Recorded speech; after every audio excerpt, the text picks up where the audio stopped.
شفا ہر وقت مانگنی چاہیے، صرف بیماری سے ہی نہیں، حد سے بڑھتی خواہشات سے، کسی کے خلاف پیدا ہونے والے بغض اور حسد سے، دل کو گردآلود کر دینے والی سوچوں سے اور ذہنی سکون چھین لینے والے انسانوں سے۔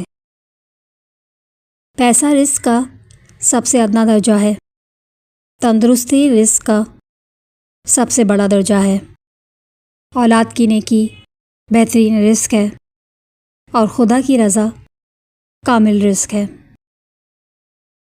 ٹھیک ہوں، یہ تو ہم کسی سے بھی کہہ سکتے ہیں، لیکن پریشان ہوں کہنے کے لیے بہت خاص کی ضرورت ہوتی ہے جو ہر کسی کو دستیاب نہیں۔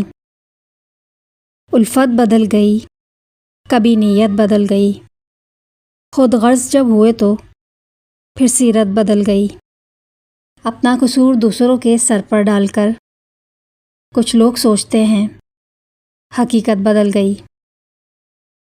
دل کے اچھے لوگوں کو دنیا بے وقوف سمجھتی ہے۔ کچھ لوگ ہماری خوش بختی کے لیے بنائے گئے ہیں، جو ہمیں دلاسا دیتے ہیں کہ زندگی اب بھی خوبصورت ہے۔ قیادت صرف حکم دینے کا نام نہیں، بلکہ سب سے پہلے خود مثال بننا ہوتا ہے۔ ہماری زندگیاں اپنے خاتمے کا آغاز اسی دن کر دیتی ہیں جب ہم ان چیزوں پر خاموش ہو جاتے ہیں جو اہمیت رکھتی ہیں۔